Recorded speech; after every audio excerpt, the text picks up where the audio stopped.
being the president of society, you kind of get exposed to a lot of different things. It's a very interesting question. I'm not sure how to answer it. Sorry. We also got the chance to speak to Laura Robson on her role as a tournament director at Nottingham.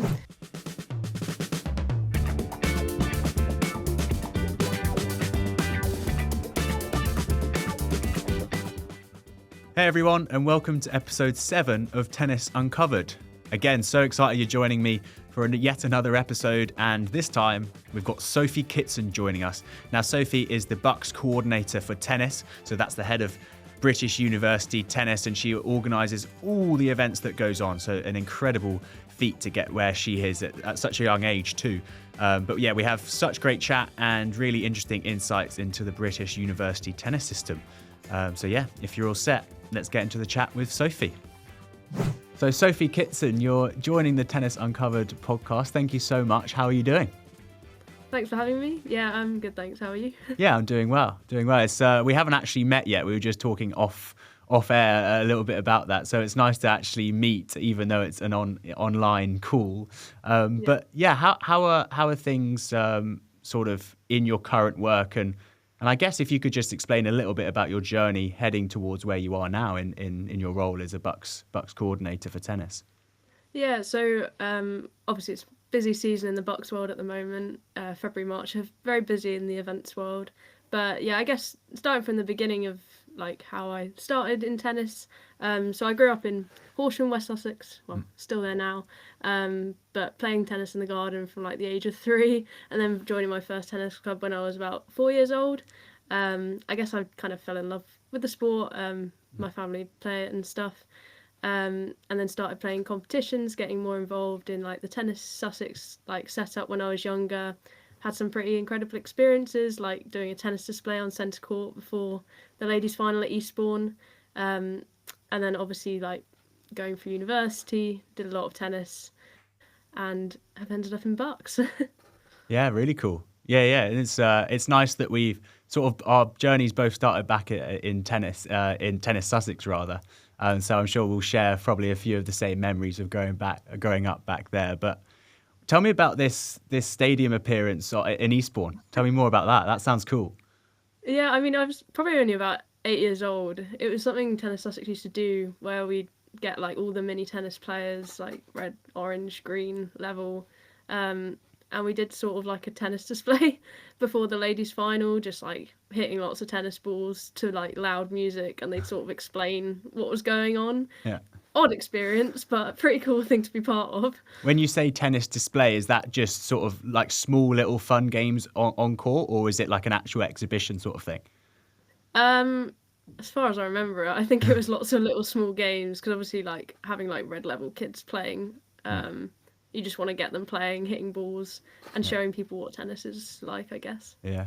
What are your memories of that event? Because obviously that's the biggest sort of event we have in Sussex, is the Eastbourne International. So did you attend that event growing up and all that sort of thing?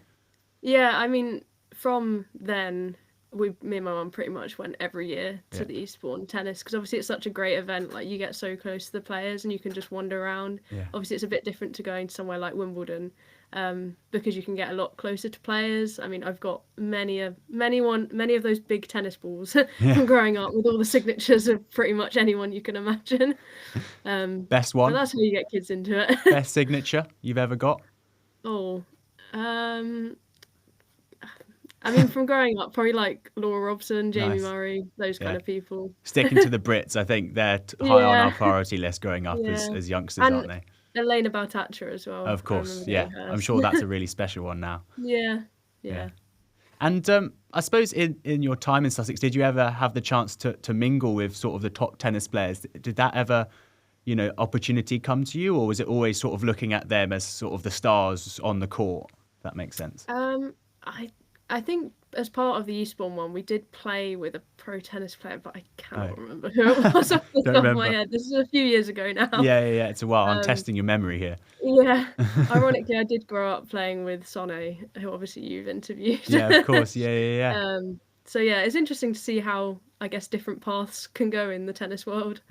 Yeah, it's fascinating, isn't it? I mean, it is crazy to see how different paths have been led since it doesn't really feel like that long ago that I was playing with Sonne and that you knew Sonne too, and to see her doing so well is pretty amazing, isn't it? Yeah, 100%. Okay then. So you obviously grew up in Sussex. What was your club in Sussex? Give them a shout out. So I started at Compton's, Okay. and then I went to Storrington, and now I'm back at Horsham Back at because Horsham. Horsham is down the road. Oh, perfect. Yeah, ease of access for sure. Yeah, exactly. And then moving on from sort of your club tennis, you then went to university in Kent. Am I right in saying?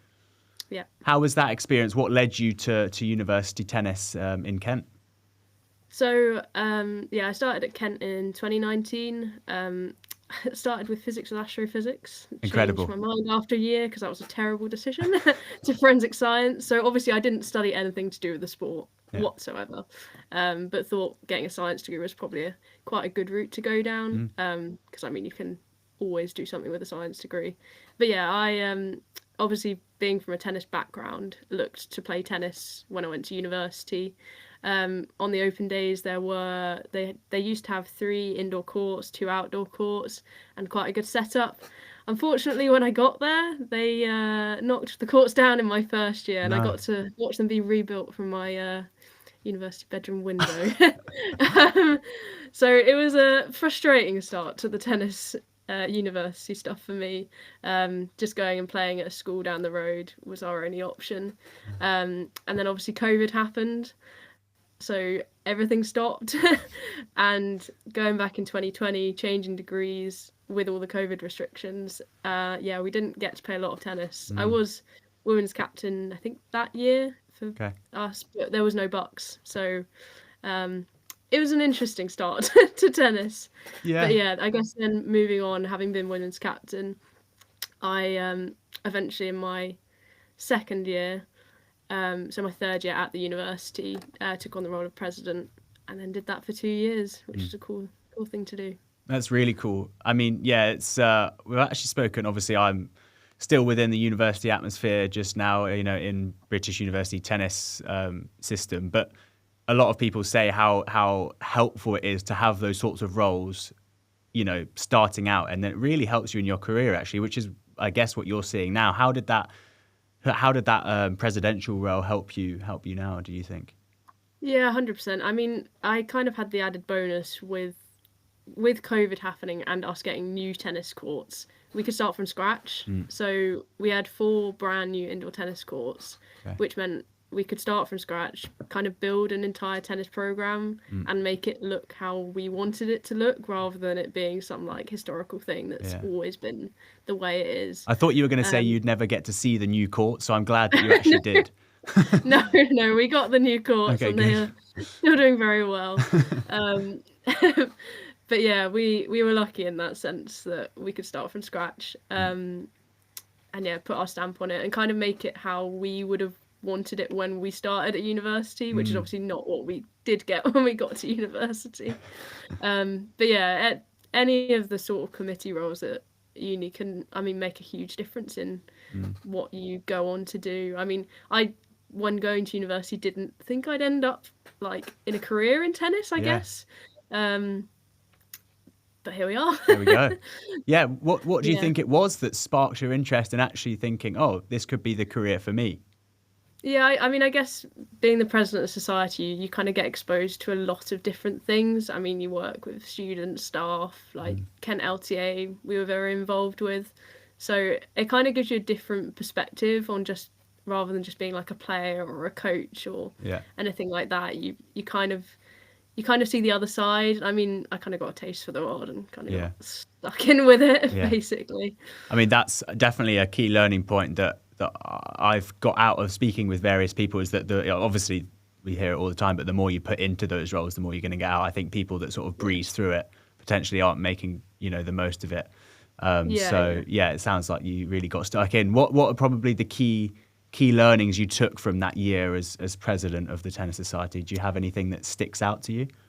I guess I was fortunate. I had 2 years as president. So okay, great. My first year, I kind of went in it like blind and sort of just did what we thought was right. And then I had my second year in it that kind of meant I could make the changes that I wanted to make and then leave it in quite a nice place for the people like after me. I guess taught me how to work with people, which Yeah. is a pretty good skill to have. And like being that in that kind of leadership role. I mean, it's not something I ever kind of saw myself in, but it, yeah, it kind of fell in my lap Yeah. because no one else wanted to take it on. Yeah.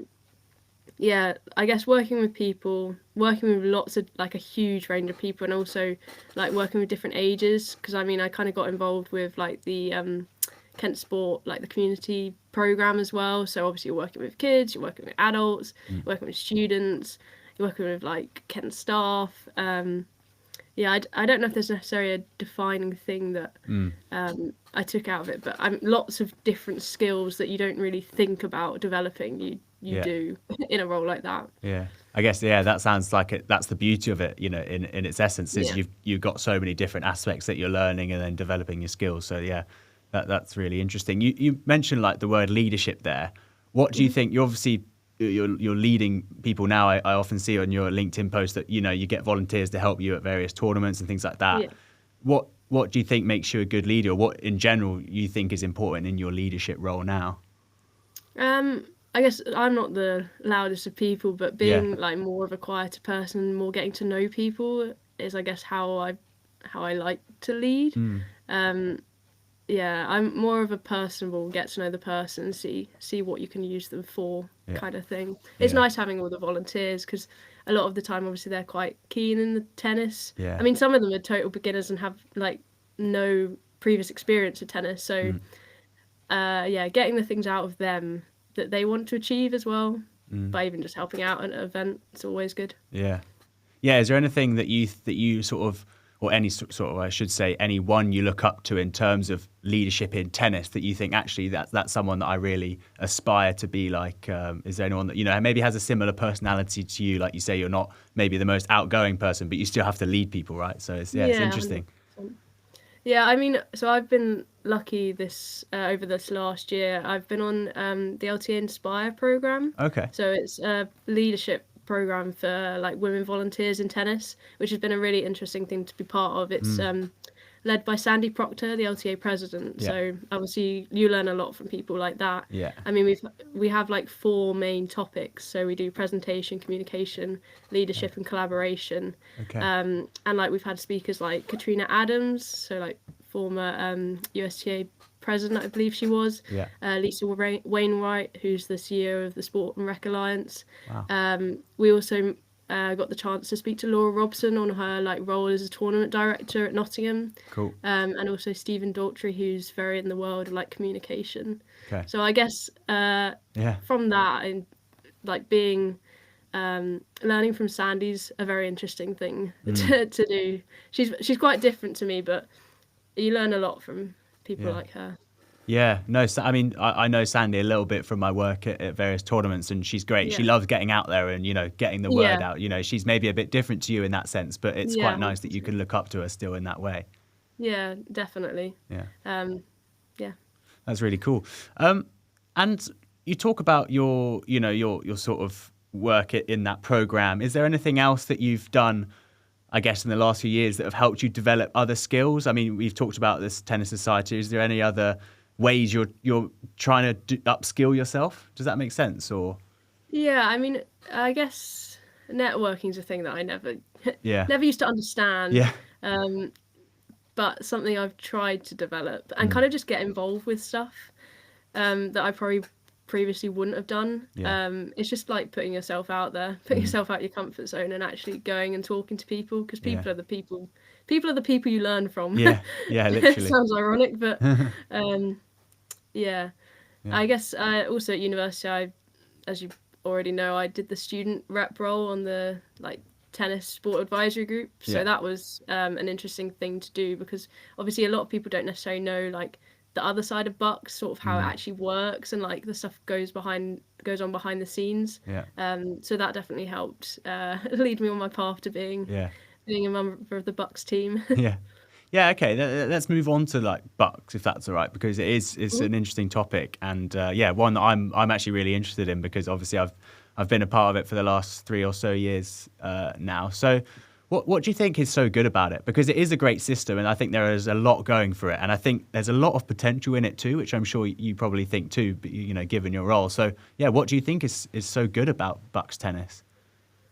I guess BUCS more widely. Yeah, yeah, Is I mean, we're obviously the kind of the national governing body of university sport. I guess so one of our like core values is like the student experience side of things. So also like catering for people of like all abilities. Obviously in tennis we have from like tier 6 all the way up to Prem National in the men's. yeah. I guess we're quite good at catering for a huge range of people. Like students from all different backgrounds. Obviously we do, I think it's 55 different sports, so there is pretty much something for everyone in our program. I mean, on the BUCS tennis side of things, we obviously have quite a few events for the like higher tier. Obviously the Prem National have like their super weekends, so the top 6 men's and women's teams compete across a weekend, 2 of their fixtures twice a year, once at Loughborough and once at the National Tennis Centre. But then obviously like BUCS doubles we have, anyone can enter. You get people from literally all over the country. It's always such a good event. And then obviously BUCS individuals is another quite good one. So we have the 5 regional qualifiers and then the main draw finals. So it kind of gives everyone a chance to compete, whatever sort of level they are. They might end up getting knocked out the first round, and that is an unfortunate part of how tennis works, but at least they've got to be part of like a BUCS event. Yeah, that is something that is so good that I actually don't think other systems, for example, like the college system in America, is very much the top, the top of the system. The top players, reap the rewards, but it's not necessarily sort of the more social players or the less advanced players get an opportunity. So I think that is for sure one area that BUCS excels, and not only in tennis either. Yeah, 100%. I guess the other thing we do quite well, which isn't anything to do with our league and knockout program or events, is with the LTA we work on like workforce development. So like providing officiating courses, or like we do captains training and national training. Like there's a huge range of things people can be involved in, or even like volunteering at events. Like you don't even have to be a tennis player to volunteer at a tennis event, but you're still getting that experience of BUCS, of tennis, and like developing yourself as a person.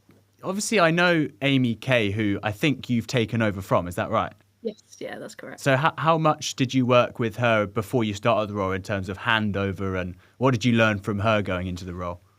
Yeah, I knew Emma quite well because I was on the BUCS SAG. Last year I'd worked on like officiating courses with her. Yeah. I mean we're quite good friends now, ironically. Yeah. I mean I was very lucky with when she left BUCS, because it's when I graduated. Oh, perfect. So I was very lucky in that sense. But no, we had the handover and everything else that comes with going into a new job. Yeah, of course. Yeah. What I want to ask you, this is maybe a bit random, but this morning I was just having an off the cuff conversation with someone, actually the coach here at Cardiff Met, about do you create luck or is it just chance? And like you said, okay, maybe it was a bit lucky you getting into that role, but you did the relevant things, like you got involved, you volunteered. So what do you think about, is luck just up to chance, or do you think you create luck? It's a very interesting question. I'm not sure how to answer it. Sorry. I mean, I guess I did like sort of build my own path. Exactly. And obviously did all the right things to get into a role like that. It just came at the right time for me. Yeah. Because I mean, if she hadn't have left then, like, I don't know where I'd be now. I could be doing something in forensic science. Who knows? Yeah, I don't know how to answer that one. Yeah, it's a tough one. No, I mean, you've answered it there. I mean, it's interesting because, I don't know, in this conversation this morning, I just gave the example of, okay, yeah, if you win the lottery, that is luck. But then if you didn't buy the ticket, then you wouldn't have had that luck. So therefore, you're increasing your chances of having that luck, if that makes sense. So I do think, I know that's a silly example, but I think when it comes to the industry, I think people should understand that luck doesn't come about just just by chance. I think you do create those opportunities like you've shown yourself. So yeah, it's just an Yeah, interesting one. 100%. Yeah, no, it's an interesting perspective on it that Yeah, I'd not exactly. considered before. And so what are the types of volunteer roles you have within Buck Sport? Is it mainly the big super weekends? So this year it's been more of a drive in the LTA sort of side of things, Okay. getting more volunteers and sort of growing the student workforce more. So this year we had volunteers at Super Weekend, the first one. So we had 9 from Loughborough and 1 from York St John. So a little bit of a variety, but Yeah. there was a lot of volunteers. Yeah. But it's sort of anything from like they might collect match scores, help with social media, even just helping the referee in any way they can, because obviously anything that can help the event run smoothly Yeah. is a bonus to us, and also gives them an experience of, I guess the sport management kind of thing, Yeah. which is what a lot of them study, especially at Loughborough. Doubles we didn't have anyone because it sort of runs itself. It's more a tournament based event, and then Super Weekend at the beginning of February we had 4 volunteers from Kings and another one from York St John again. Okay. But I guess it's creating those opportunities for students to get involved, especially if they're local, because it makes it easier for them. Yeah, no, that makes complete sense, and yeah, I'm sure they help you out with exposure of the tournament because, like you said, the Bucks. Is it the correct term? Is the big Bucks Super Weekend? Am I saying No, that correctly? Go on, it's correct me. just BUCS Super Weekend. Oh, Bugs, not the big one, just No, Bucks Super Weekend. the big one is BUCS Big Wednesday, which is Ah. the knockout finals, which is Okay. in a couple of weeks' time. Okay, all right. Okay, that's going to make me look really silly, but there we go. And also, it's a bit gutting because I've never played in it as well. Cardiff have never been good enough, so that's a bit of a kick in the teeth as well. But there we go. I think people call it all different things on social media. There we You can go. only correct them so many times. Yeah. All right. No, that's good. Yeah. Good to know now. At least I know for future reference. But that is the British University Showcase event, right? It's the top players competing against each other on the biggest stage. Yeah. What is so good about it? Do you think? Why is that such great tennis? Why do we see it? I guess Super Weekends obviously bring all the teams together. I mean, especially the one at the National Tennis Centre. It tends to be it's meant to be the last fixtures of that league. So giving it the kind of profile at the National Tennis Centre, so we've now got National League trophies, so sort of having a presentation either on court or in the sort of presentation space in the offices. Yeah. And even just getting people, like for example, we had so the elite players train on the courts next to us for the morning of both days. Like people like Jack Draper's coach walking past, or anyone like that. It just kind of gives it that different influence, or even just gets people talking about it, because you don't know who could be in the National Tennis Centre. You get a huge range of people, but even just asking questions about it means we can share what's going on in the university sector with all these different people. Yeah, and it seems like all the teams that come up really get stuck in. You know, it's a great team atmosphere. I'm sure the National Tennis Centre is buzzing when it happens, and you've got the likes of Jack Draper and Katie Bolter. I could go on and name a few more British players, but they're all looking at like, oh, actually, British University tennis. That's pretty good. Yeah, 100%. And when you get players that are like, we've got a guy who's playing it this year who's like ranked like in the top 500 ATP. Like players like that, it's a very good level. And some of the matches this year have been ridiculous. To be honest, they've been like you're basically just watching professional tennis. I mean, a lot of the players playing obviously professional tournaments themselves, but showing that level in university sector and what training at a university can do for players is such a good thing to have. Are you able to remember some of the names that pop out to you in terms of the higher ranked ones that play in British university tennis that play on the tour as well? I don't know. Sorry to put you on the spot there. That's all right. No, I did actually write a few down. Oh, well done. Previous winners. So I mean, I just went through our previous winners list. I mean, not necessarily just the like National League teams. It's like people who've played in events or other things. So, I mean, going back a while, so Ian Bates, who's head of women's tennis Yeah, at the yeah. LTA, Yeah. he's a previous BUCS winner. Oh, there you go. So in the wheelchair side, we've got Abby Breakwell and James Shaw. So Abby obviously played in the Paralympics last year, and Yeah. James Shaw has previously played in the World Team Cup. Are they for Loughborough? GB. Abby's Loughborough, James Shaw is Nottingham Trent. Cool. Then we've had people like Lloyd Glasspool. Joe Salisbury didn't play in British University, but he played in the GB students team and won gold at the World University Games in 2015. We've had people like Olivia Nichols. Yeah. Obviously, one of the more, I guess, high-profile ones recently, Henry Patton, former Durham player. Yeah. Was an he did the standard university thing of going working for IBM at Wimbledon. He only played, I think he was third in the Durham team. He came second in doubles, in BUCS doubles, and now he's Wimbledon and Australian champion. Yeah. Pretty insane, huh? Pretty ridiculous stats. There's a few names for you. Yeah.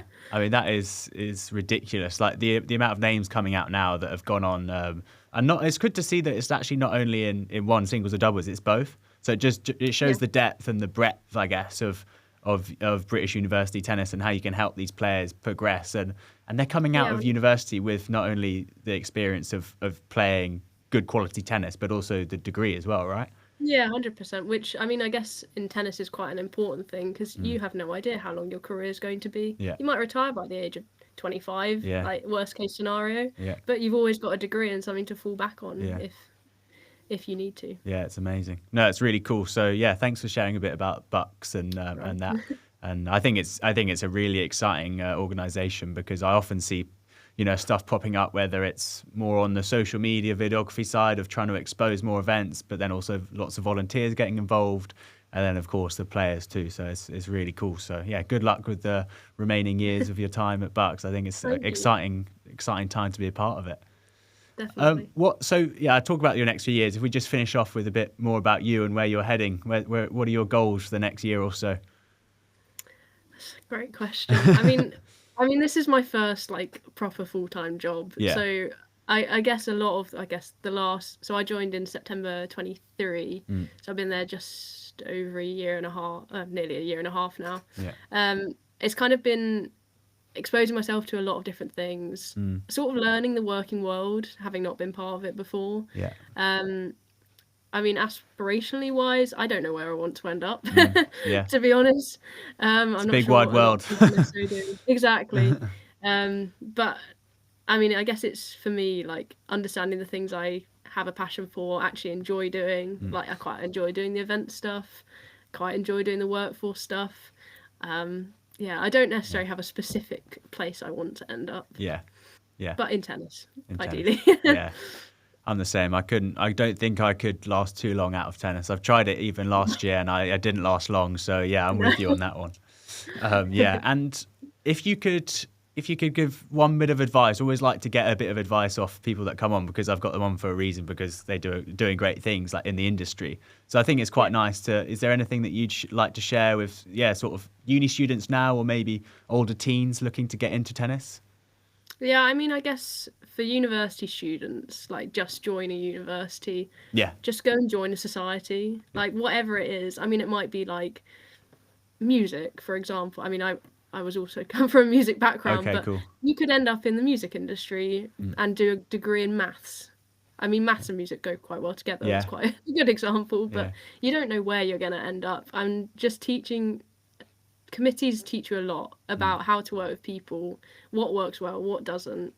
And you might have a completely different perspective on where you want to end up in your life that's outside of your degree. I mean, having a degree is great and an important thing to get and finish once you get to university, but that doesn't stop you from doing something totally different to what you study.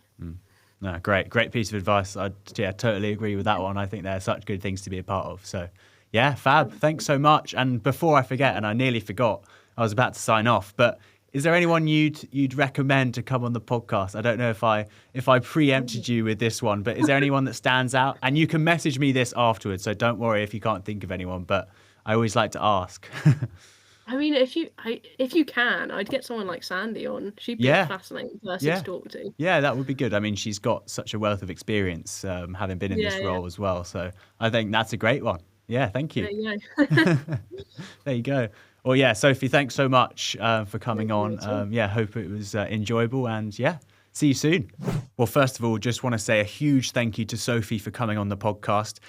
Coming from Sussex, both of us, it was great to sort of connect more on a personal level. So yeah, again, Sophie, thanks so much, and all the best for the coming years and what's next in your career.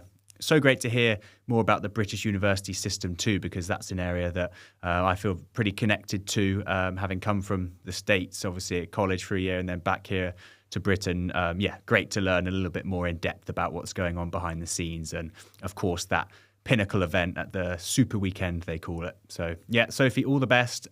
Guys listening, if you're enjoying the podcast, make sure to follow along on social. You can find me at Tennis Uncovered Pod on Instagram and Twitter.